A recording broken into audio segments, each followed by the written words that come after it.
Hello students, welcome you all in 9th standard. Hope you all are fine. Today we are going to study history series, your first lecture in 9th standard. But before starting the chapter, we will discuss about your syllabus and marks.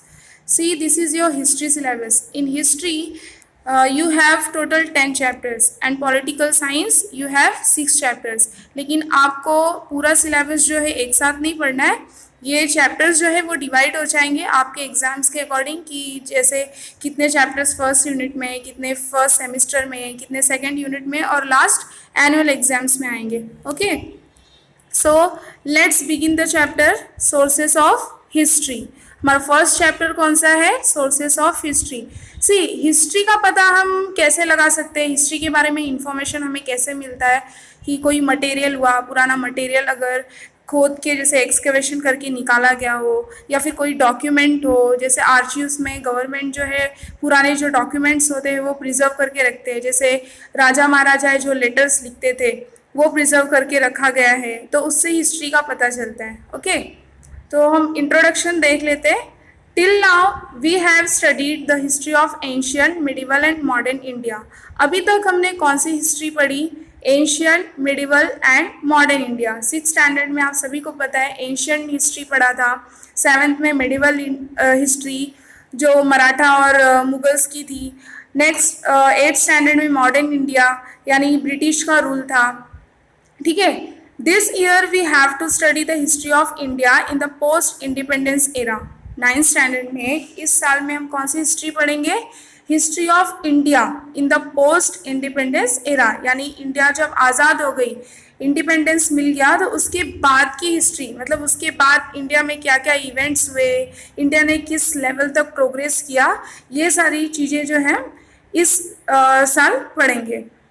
Sources of modern history are different from those of ancient and medieval history. जो modern history का जो sources है वो काफ़ी हद तक जो है बहुत ही अलग है. किससे? एंशियंट और मिडिवल हिस्ट्री से. We can study history with the help of various sources like written sources, material sources, oral sources and sources in the audio visual medium. हम हिस्ट्री का पता कैसे लगाते हैं, कैसे हिस्ट्री को स्टडी करते हैं, कैसे कर सकते हैं? डिफरेंट टाइप्स ऑफ सोर्सेस को यूज़ करके.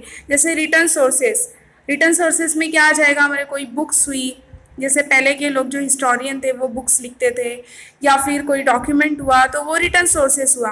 मतलब कहीं अगर कोई चीज़ लिखी गई है, लिख के रखी गई है, उससे अगर हिस्ट्री का पता चल रहा है तो उसे क्या कहेंगे? Written sources. नेक्स्ट वन है हमारा मटेरियल सोर्सेस. मटेरियल सोर्सेस में क्या आ सकता है? जैसे कॉइन्स है, या फिर रॉयल सील्स होते थे जिसको राजमुद्रा कहा जाता था. राजघराने के राजा का जो है राजमुद्रा होता था, तो वो रॉयल सील्स के थ्रू जो है हिस्ट्री का पता लगेगा. Next oral sources. Oral sources जैसे हमारे जो पूर्वज थे, एंसेस्टर, वो अपने नेक्स्ट जनरेशन को जैसे हिस्ट्री के बारे में कुछ बताते थे. वो जनरेशन टू जनरेशन अगर पास होता है तो उसे क्या कहेंगे? Oral sources. Next sources in the audio visual medium, जैसे टेलीविज़न हुआ, रेडियो हुआ, उसके थ्रू अगर हिस्ट्री का पता चल रहा है तो उसे क्या कहा जाएगा? Audio visual medium. तो इस साल जो है जो सोर्सेस है, वेरियस टाइप्स के सोर्सेस जो है वो क्या है, हम किसके बारे में पढ़ेंगे? Written sources, material sources, oral sources and sources in the audio visual medium. In the modern period, we have to take note of various sources at the regional, state, national as well as international level. तो modern period में हम किस level तक जो है sources के बारे में स्टडी करेंगे? रीजनल लेवल पे, स्टेट लेवल पे, national as well as international level, यानी वर्ल्ड के बारे में भी हम पढ़ेंगे. We can write history with the help of these sources, और हम हिस्ट्री जो है यही सोर्सेस के हेल्प से लिख सकते हैं. Next, written sources. The following sources are included in the written sources. अभी हम देखेंगे ये चार्ट दिया गया है कि कौन से जो सोर्सेस है वो रिटन सोर्सेस में इंक्लूड किया गया है. तो जैसे हमारा फर्स्ट वन है न्यूज़पेपर्स. न्यूज़पेपर्स में जो है वेरियस टाइप्स की इंफॉर्मेशन रहते हैं. जैसे अगर आज का न्यूज़पेपर है तो कल कौन सा इवेंट हुआ था न्यूज़पेपर में तो कल का ही इवेंट जो है इंफॉर्मेशन दिया रहता है। तो आज का अगर हम न्यूज़पेपर पढ़ रहे हैं तो कल कौन सा इवेंट हुआ था, कहाँ कहाँ हुआ था, वो सब न्यूज़पेपर में दिया रहेगा। अभी आज का न्यूज़पेपर अगर हम जो है 10 साल के बाद पढ़ते तब हमें 10 साल पहले की हिस्ट्री पता चलेगी कि 10 साल पहले क्या हुआ था। ओके, नेक्स्ट वन है पीरियोडिकल्स। पीरियोडिकल्स जो है वो वीकली भी होता है। जैसे पीरियोडिकल्स और कुछ नहीं है, मैगजीन्स है। तो मैगजीन जो है हफ्ते में एक बार अगर निकल रहा है, कोई पीरियोडिकल्स होते हैं वो 15 डेज के होते हैं, कोई होते हैं मंथली होते हैं। तो रिटर्न सोर्सेस में और क्या इंक्लूडेड है, पीरियोडिकल्स। Next diaries. डायरीज जैसे अभी हमारे जो लीडर्स हुआ करते थे या अभी भी बहुत सारे लोगों को डायरीज जो है लिखने की आदत है, तो उससे भी हिस्ट्री का पता कर सकते हैं। रेफरेंस बुक्स, अगर कोई इंफॉर्मेशन लेना है, जैसे रेफरेंस बुक्स क्या होगा, जैसे हमारे हिस्ट्री का टेक्स्ट बुक है, तो अगर और कोई बुक रेफर करनी है जैसे डाइजेस्ट हुआ, टारगेट हुआ, तो वो रेफरेंस बुक्स हुआ।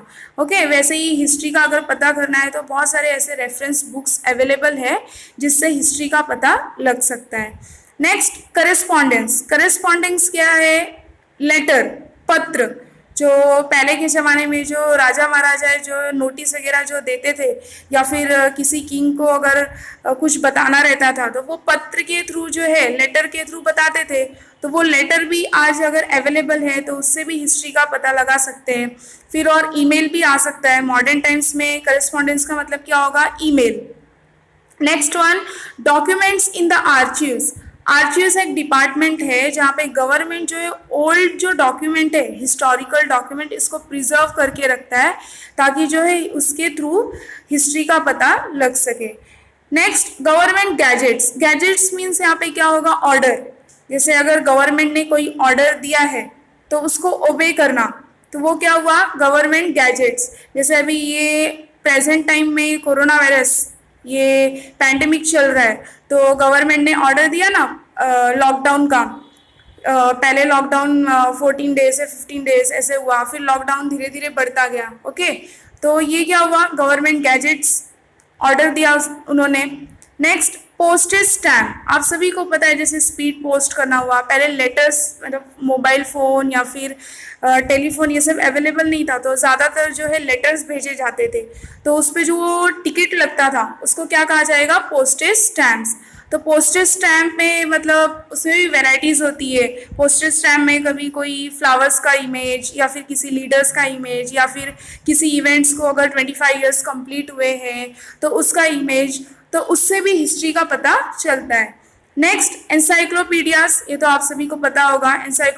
एनसाइक्लोपीडियाज क्या होता है कि अगर एक ही बुक में बहुत सारे टॉपिक्स पे इंफॉर्मेशन अवेलेबल हो तो उसे क्या कहा जाता है, एनसाइक्लोपीडियाज। जैसे अभी बहुत सारे वेबसाइट भी है, विकीपीडिया।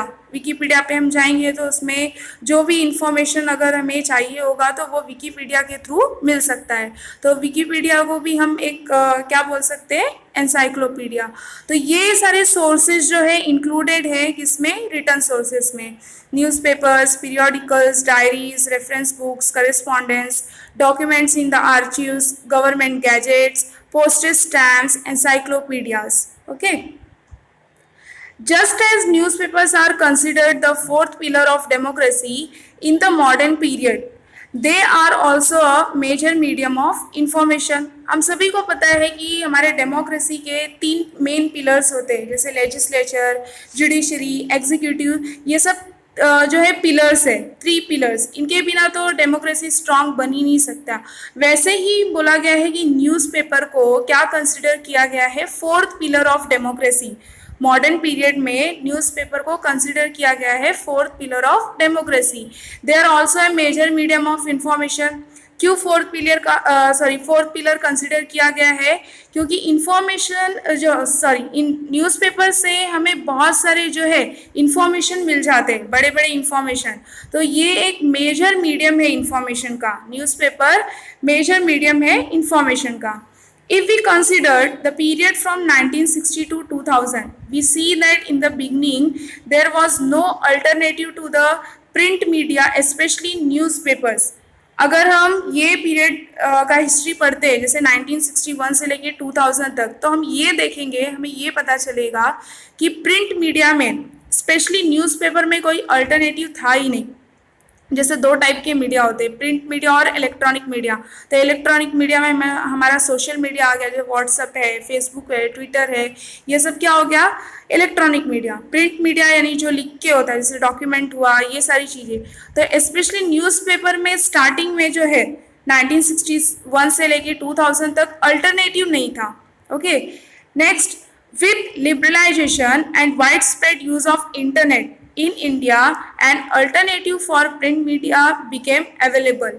और जब से मतलब लिबरलाइजेशन शुरू हुआ, जब ग्लोबलाइजेशन आ गया, ये इंटरनेट का यूज़ जो है बहुत ज़्यादा इंडिया में होने लगा, तो प्रिंट मीडिया में भी जो है अल्टरनेटिव अवेलेबल हो गए। Okay, yet the print media still continue to be powerful. लेकिन भले ही सोशल मीडिया आ गया है, फेसबुक, व्हाट्सएप, ट्विटर जो भी है आ गया है, लेकिन अभी तक जो है टुडे मीन्स आज तक प्रेजेंट टाइम में भी प्रिंट मीडिया जो है उतना ही पावरफुल है।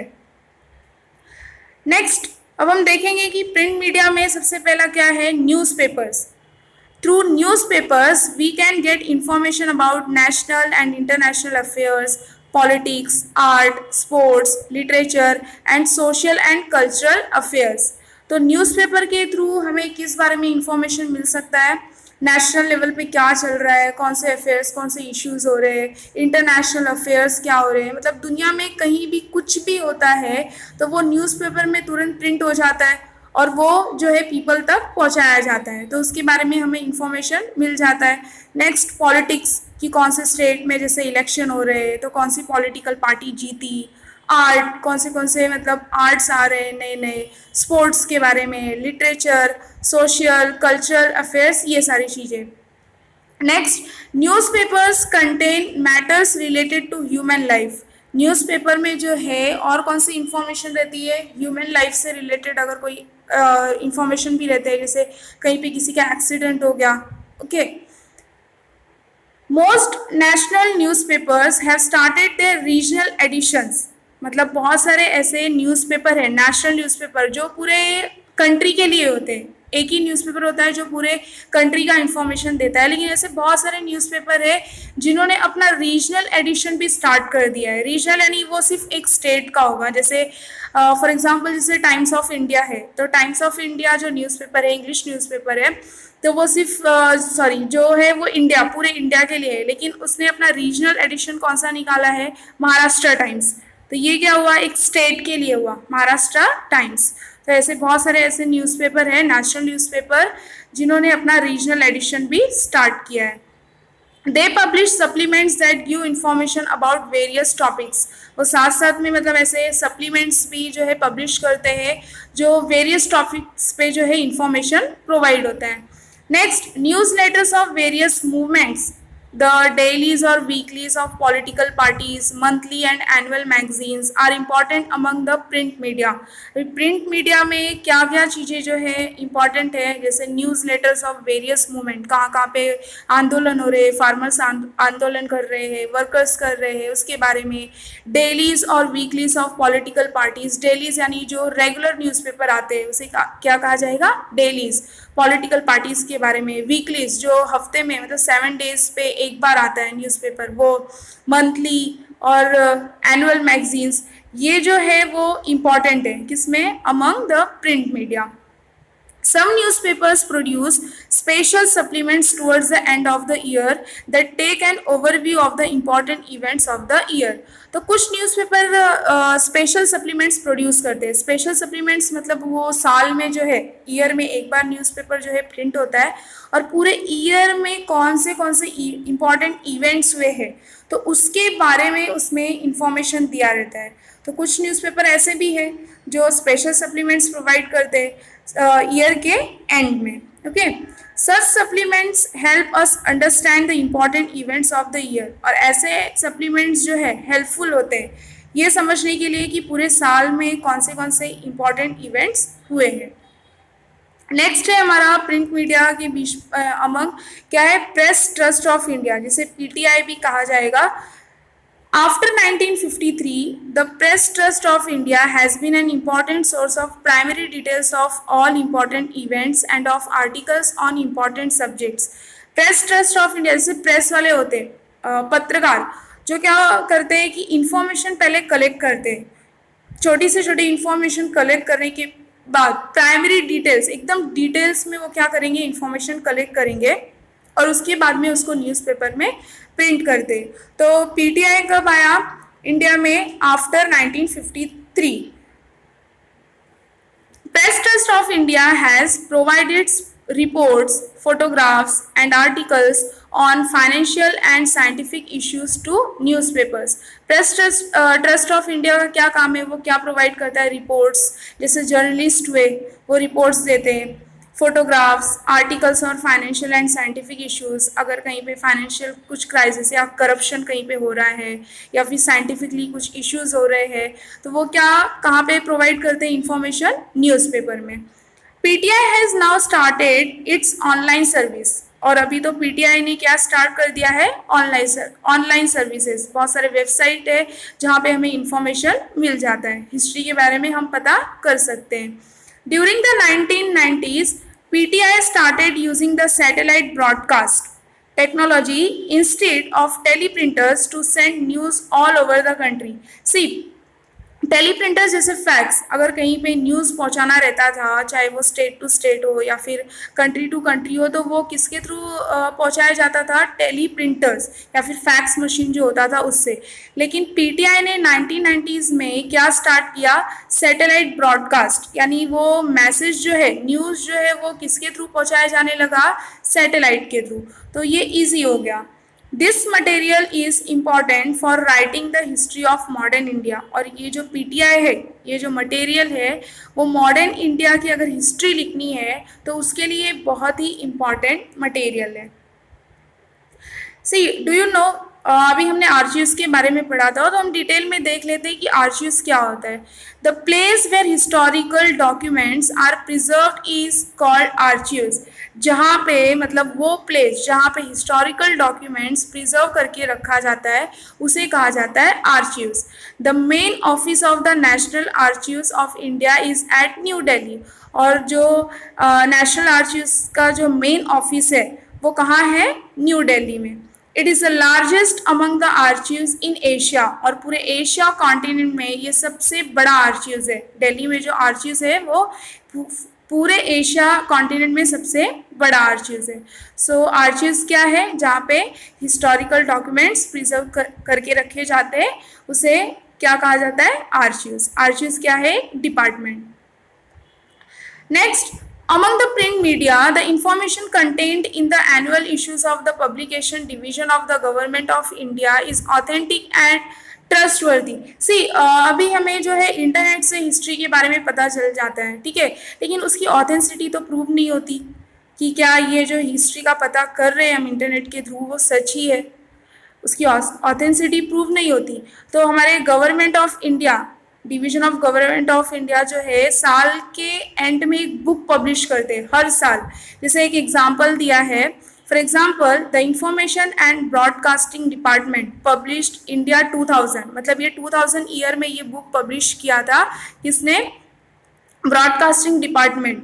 एन एनुअल रेफरेंस बुक, मतलब ये कैसे ईयर के एंड में ही ये पब्लिश किया जाता है, तो इसे क्या कहा गया है? Annual reference book. जिसके जो है हम इस बुक के थ्रू ये पता कर सकते हैं कि कौन से इवेंट्स हुए थे, इंडिया ने मतलब किस हद तक प्रोग्रेस किया है, जो भी इश्यूज हुए थे वो सारी चीज़ें ये बुक के थ्रू पता कर सकते हैं।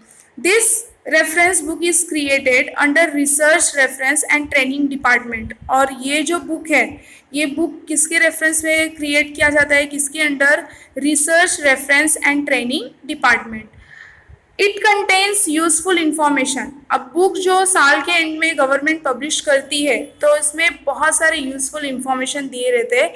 जैसे कि एग्जांपल दिया है, the land, its people, national emblems, emblems मतलब कोई साइन या फिर सिम्बॉल्स है अपने कंट्री का, उसे कहा जाएगा। political system, defense, education, cultural events, and an account of the development in the fields of science and technology. Country में अगर कोई साइंस या टेक्नोलॉजी के फील्ड्स में कुछ डेवलपमेंट हुआ है तो उसके बारे में इंफॉर्मेशन देना, एनवायरनमेंट के बारे में, health and family welfare, social welfare, media of mass communications, along with basic data related to economics, finance, planning, agriculture, water conservation, rural development, food and civil supplies, energy, industries, trade and commerce, transport, communication, labor, housing, laws and statutes, youth and sports departments etcetera. तो ये सारे देखिए information दिया है, मतलब ये information देने के लिए जो गवर्नमेंट है तो वो क्या करती है, साल के एंड में बुक्स पब्लिश करती है। And it is possible for us to write history with the help of such information. और ये फ़ायदा होता है जो है ये इंफॉर्मेशन को, जब ये इंफॉर्मेशन मिलता है तो इसके थ्रू हम हिस्ट्री का पता कर सकते हैं या फिर हिस्ट्री लिख सकते हैं। Next one, postage stamp. जो मैंने आप सभी को बताया पोस्टेज स्टैम्प क्या है कि वो छोटा सा जो है वे पीस ऑफ पेपर भी बोल सकते हैं, जो स्पीड पोस्ट करते समय या फिर लेटर पहुंचाते समय वो पेस्ट किया जाता है एनवेलप पे। The postage stamps don't reveal anything on their own. See postage stamp के थ्रू जो है डायरेक्टली जो है हिस्ट्री का पता नहीं लगा सकते, yet a historian makes them speak. जब तक जो है अगर जैसे पोस्टेज स्टैम्प है तो किसी लीडर का अगर इमेज है उस पर, और वो लीडर का अगर इमेज है तो कौन से ईयर का है, तो उससे जो है हम हिस्ट्री का पता लगा सकते हैं। तो पोस्टेज स्टैम्प को बोलने का मौका जो है कौन देता है, historian. There have been several changes in postage stamps since India became independent। मतलब इंडिया जब से आज़ाद हुई है तो पोस्टेज स्टैम्प में कुछ बहुत सारे जो है चेंजेस आए। Postage stamps reveal a lot to us about changing times due to the variety in the sizes of stamps, the novelty in their subjects and color scheme। See, postage stamp जो है हमें बहुत सारे जो है information देता है changing times के बारे में। जैसे इंडिया जब से आज़ाद हुई है तो हमने देखा कि पोस्टेज स्टैम्प में काफ़ी जो है चेंजेस आए, जैसे स्टैम्प के साइज में, the novelty in their subjects के ऊपर चेंजेस है, कलर स्कीम्स का चेंज हुआ है। पहले ज़्यादातर कैसा होता था, ब्लैक एंड वाइट। जो पोस्टेज स्टैम्प कैसे होता था, ब्लैक एंड वाइट। अब कैसे कलरफुल होता है, तो वेरियस टाइप्स के जो है फ्लावर्स या फिर सिम्बल्स या बर्ड्स के जो पिक्चर्स है उस पर इमेज जो है उस पर छपा रहता है। The postal department issues postage stamps on a wide variety of themes. Postal department जो है पोस्टेज स्टैम्प जो है बहुत सारे वेराइटी के थीम्स जो होते हैं उस पर इश्यूज़ करते हैं, जैसे political leaders, flowers, animals, birds, an event, और द सिल्वर, गोल्डन, डायमंड जुबलीज और सेंटेनरी, बाइसेंटेनरी, टेरसेंटेनरी ऑफ डिफरेंट इवेंट्स। अभी ये सिल्वर, गोल्डन और डायमंड जुबलीज क्या होते हैं, जैसे अभी कोई इवेंट्स के सिल्वर मीन्स जैसे कोई इवेंट्स के अगर 25 ईयर्स कंप्लीट हो गए तो पोस्टेज डिपार्टमेंट जो है उसके ऊपर पोस्टेज स्टैम्प जो है इश्यू करता है, वो डेट देता है कि हाँ ये इवेंट इस दिन हुआ था और इसको 25 ईयर्स कंप्लीट हो गए। गोल्डन मीन्स वो इवेंट को जो है 50 ईयर्स कंप्लीट हुए। डायमंड जुबलीज किसको बोलेंगे कि कोई इंपॉर्टेंट इवेंट हुआ था उसको 60 ईयर्स कंप्लीट हो गए।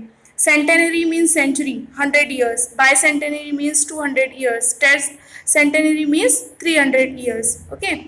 It is therefore a valuable repository of history। तो ये जो है postage stamp ये हिस्ट्री का हमें बहुत सारा वैल्यूएबल जो है इंफॉर्मेशन प्रोवाइड करता है। तो अभी एक पोस्टेज स्टैम्प फॉर एग्जांपल देखिए, जाल कूपर पोस्टेज स्टैम्प। जाल कूपर कौन थे, एक फिलाटेलिस्ट। फिलाटेलिस्ट किसको कहा जाता है कि अगर वो पोस्टेज स्टैम्प के मामले में अगर एक्सपर्ट हो, वो सब्जेक्ट में अगर एक्सपर्ट हो तो उसे क्या कहा जाता है, फिलाटेलिस्ट। तो गवर्नमेंट ने जो है इंडियन गवर्नमेंट ने जाल कूपर स्टैम्प जो है पब्लिश किया, इशू किया कब, 1977 में। The Indian government issued the Jal Cooper stamp in 1977। तो जाल कूपर स्टैम्प कब इशू किया इंडियन गवर्नमेंट ने, 1977 में। जाल Cooper was an internationally acclaimed philatelist. जाल कूपर कौन थे, इंटरनेशनली फिलाटेलिस्ट थे, that is an expert on the subject of postage stamp. वो पोस्टेज स्टैम्प के सब्जेक्ट में जो है बहुत ही एक्सपर्ट थे। born in a Parsi household in Mumbai. वो कहाँ पे उनका जन्म हुआ था, कौन से फैमिली में, पारसी फैमिली में, मुंबई में जन्म हुआ था. Cooper edited India stamp journal. Cooper ने क्या एडिट किया था, India stamp journal. He was the founder of the first philatelic bureau in India, an office that collected stamp. तो इन्होंने क्या फाउंड किया, ये किसके फाउंडर थे, फर्स्ट फिलाटेलिक ब्यूरो. इंडिया में सबसे पहले इन्होंने फिलाटेलिक ब्यूरो जो है फाउंड किया, एक ऐसा ऑफिस जो स्टैम्प कलेक्ट करता है. He founded the Empire of India Philatelic Society. He went on to write many books on this subject, and he gave a scientific bent to his hobby. He played a pivotal role in taking the study of Indian postage stamp to the international level. See, इन्होंने एक और चीज found की, Empire of India Philatelic Society. Philatelic Society के पूरा empire इन्होंने खड़ा कर दिया. And he went on to write many books on this subject. इन्होंने इस सब्जेक्ट पे जो है बहुत सारी बुक्स भी लिखी. He gave a scientific bent to his hobby. मतलब इन्होंने अपने हॉबी, ये इनकी हॉबी थी, सबसे पहले ये पोस्टेज स्टैम्प कलेक्टर थे तो ये इनकी हॉबी बन चुकी थी, तो इन्होंने एक नया ही मोड़ दिया अपने हॉबी को, किसका, साइंटिफिक का. He played a pivotal role in taking the study of Indian postage stamp. Pivotal means important role. इन्होंने इंटरनेशनल लेवल तक जो है पोस्टेज स्टैम्प के बारे में स्टडी किया. And having started his career as a postage stamp collector, Cooper achieve the expertise of a philatelist at the international level. तो इन्होंने अपना करियर कहाँ से स्टार्ट किया था, पोस्टेज स्टैम्प कलेक्टर. ये एक पोस्टेज स्टैम्प कलेक्टर थे और इन्होंने क्या हासिल किया कि ये फिलाटेलिस्ट के मामले में इंटरनेशनल लेवल पे ये एक्सपर्ट बन चुके. Okay, hope you understand this part and remaining part we will discuss in the next video. Thank you for watching this video. Bye.